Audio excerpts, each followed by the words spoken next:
എന്താ പറ്റി? അല്ല നീ എവിടെ പോയി? എന്നോട് നിൽക്കാൻ പറഞ്ഞതേ എന്റെ മാൾക്ക് പറ്റിയ നല്ലൊരു കല്യാണക്കാരുണ്ട്. എയർപോർട്ടിൽ ജോലിയുള്ള പയ്യനാണ്. നല്ല പൂവമ്പഴം പോലത്തെ പയ്യനാണ്. നമുക്ക് പോയി നോക്കിയാലോ? കല്യാണക്കാര് നോക്കുന്നുണ്ട്. നല്ല കാര്യങ്ങളാണെന്നുണ്ടെങ്കിൽ മാത്രം നോക്കുള്ളൂ. എവിടെയാണ് സ്ഥലം? എടോ ഈ കൊടുങ്ങല്ലൊരു വടക്കോട്ടും വണ്ടി എടുത്തേ.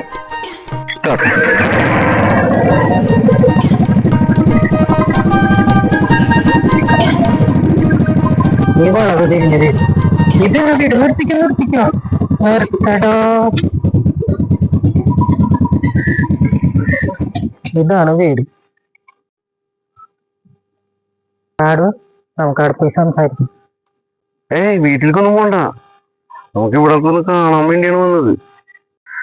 ഇത് തന്നെ അല്ല കേട്ടാ, വേറെ സ്ഥലങ്ങളൊക്കെ ഉണ്ട്, ഒരുപാട് പറമ്പ് സ്ഥലങ്ങളൊക്കെ ഉണ്ട്. അപ്പൊ ഈ വഴി എങ്ങോട്ട് പോണു? ഇത് അവരാ ബന്ധക്കാരെങ്കിലും ആണോ? അത് പുള്ളിയുടെ ബന്ധത്തിൽപ്പെട്ട ഒരാളെ വീടാണ്.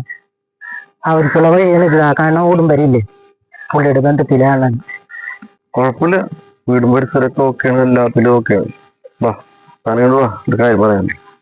ഓ ഇഷ്ടമായില്ലേ? ഇതെങ്കിലും നടക്കൂല.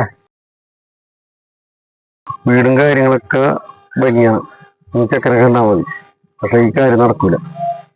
അതെന്താടോ, എന്താണ് അവർക്കൊരു കുറവ്? കുറെ സ്വത്തും മുതലുള്ള കൊടുത്തക്കല്ല എന്റെ മോളെ ഞാൻ കെട്ടിക്കാൻ ആഗ്രഹിക്കുന്നത്. മനുഷ്യത്തുള്ളവർക്കാണ്. ഇവർക്ക് മനുഷ്യത്തില്ലാന്ന് ഇവർ ഈ മതില് കണ്ടപ്പോ എനിക്ക് മനസ്സിലായി. തൊട്ടടുത്ത് താമസിക്കുന്ന അവരെ ബന്ധുക്കാർക്ക് പോലും വഴി കൊടുത്തിട്ടില്ല അവര്.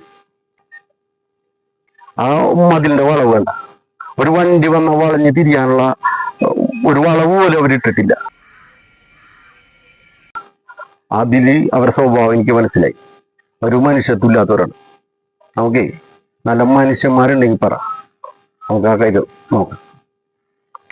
ഇങ്ങനെയൊക്കെ ആൾക്കാർ ശ്രദ്ധിക്കുന്നില്ലല്ലേ? ഇഷ്ടമായിരിക്കും ഒരു വളവ് ഇട്ട് കൊടുത്തിരുന്നു, കാര്യം നടന്നാണ്.